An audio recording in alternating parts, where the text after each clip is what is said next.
видео үзүүлж байна. Ирээдүйн суудан болох хүүхдийн 11 шинж.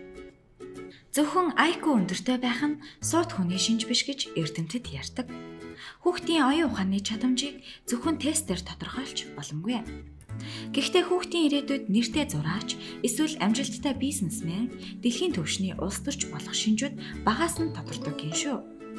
Гагцхүү хүүхдийнхээ авьяасыг цагийг нь олж таниад дэмжин хөгжүүлэх хэрэгтэй юм аа. 1. Зурж бичих, төсөөлөн бодох. Авьяаслах хүүхэд мэдээлэл цуглуулагч байдаг.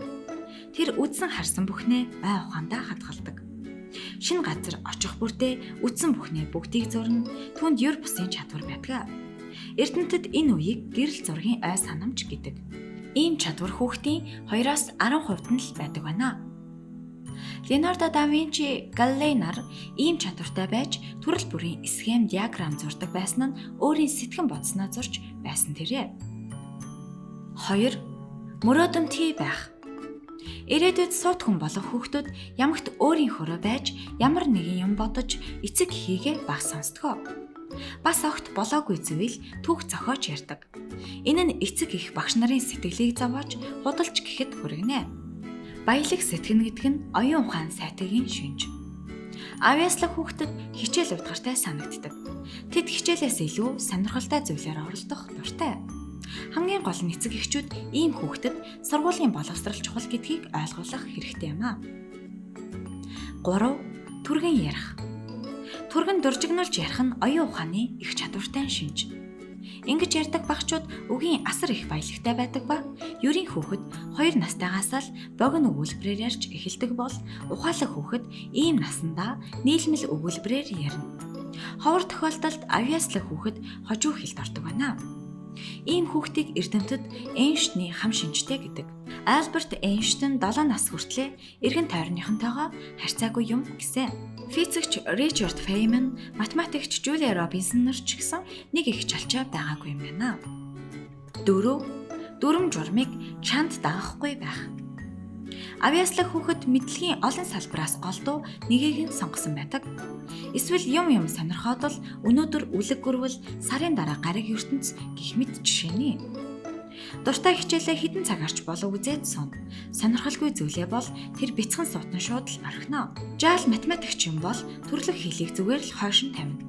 Суутанд бас нэгэн шинж байдаг нь өөрийн бодож сэтгэж байгааг буулгаж амжихгүй байгаа юм шиг хурдан бичнэ. Тэр сургуулийн дүрм журмыг нэг их даахгүй. 5. Тэд нийтэж байдаг. Ухаалаг хүүхдийг хүнгээ байгаль гэж ойлгоно. Гэхдээ ийм ойлголт яг л нийгмийн сэтгэлгээ суутан байхын тулд ухааны хэлбэрийн 100 мөрийг дагах албагүй. Таны хүүхэд шин тоглоомд найз нөхөдтэй болж түүнд шударга ёс хэрэгтэй байвал тэр авьяаслаг хүүхэд. Эрдэмтэд сэтгэл хөдлөлийн авьяас нь өөрийн болоод бусдын сэтгэл хөдлөлийг удирдах чадхыг хэлдэг. Ийм хүүхэд амжилттай удирдагч, улс төрч, маркетингч болж өснө. 6. Ихэнх цагаа томчуудтай өнгөрүүлэх. Ирээдүйн суутан томчуудтай ярьж хөрөх дуртай байдаг. Ерийн хүүхэд томчуудтай байх нь уйтгартай байдаг бол авьяаслах хүүхдүүд залхахгүй. Ийм багчвал ахмад хүүхдүүдтэй илүүд нөхөрлөдөг. Гэхдээ үеийнхэнтэйгээ найзлахаар бол бас гоц хүүхдийг олж нөхөрлөнө. Үүнийг сэтгэл судлаачид ухаалаг хүүхэд өөрийгөө тэдэнтэй адилхан гэж мэдэрдэг гэж тайлбарлажээ. 7. Идэвхтэй байх. Ирээдүйн суутан маш идэвхтэй байдаг. Үеийнхнээсээ эрт хөлд орж, эрт ярьж сурдаг. Бие дагаад уншиж бичиж сурна.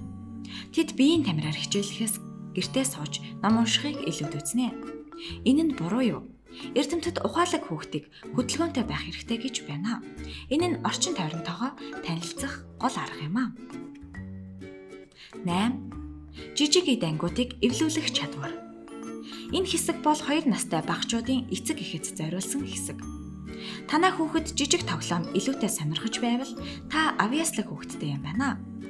Ийм жижиг эд зүйл хүүхдийн оюун ухааныг хөгжүүлдэг. Сурган хүмүүжүүлэгчид жижиг эд зүйлд дуртай хүүхэд маш сайн ярьж бичиж чаддаг гэж хэлсэн. Харин жижиг эд зүйлээр тоглож байхад нь сайн харж хандах ёстой шүү. 9. Хошин шогийн сайн мэдрэмж. Шоглол ойлгох мэдрэмж нь оюун ухааны сайн үзүүлэлт. Хошигнох бусдын ярьж байгаа хошин шогийг ойлгох нь хийсвэр сэтгэлгээг хөгжүүлдэг. Ийм хүүхэд олон найзтай байдаг.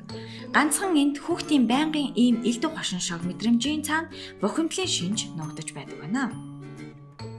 10. Авахаалчтай сэтгэл хөдөлгөөнтэй байх. Авахаалчтай сэтгэл хөдлөлтэй хүүхэд их бүтээлч байдаг. Ганцхан тэдний мэдрэлийн тогтолцоо асар их мэдээлэлээс болоод маш их ачаалтай байдаг. Таны хүүхэд яг насанд хүрсэн хүн шиг эсэргүүцэн бодож, сэтгэж байлаач энэ нь насанд хүрчихсэн гэсэн үг биш шүү. 11. Ирээдүйн суутны эцэг эх зүй байх ёстой. Авьяаслаг хүүхэд ямар орчинд өсөх ёстой вэ гэдэг асуудлаар удаан судалцгаач. Эрдэмтдийн хэлж байгаагаар бол ирээдүйн суутны эцэг эх нь ийм байх ёстой гинэ. Боловсралтай, амжилттай, аав нь тайван, захиргаадагч биш, ээж нь ухаалаг, мэдээж хүүхэд ихэнхээ ухаалаг чанарыг өвлдгөө.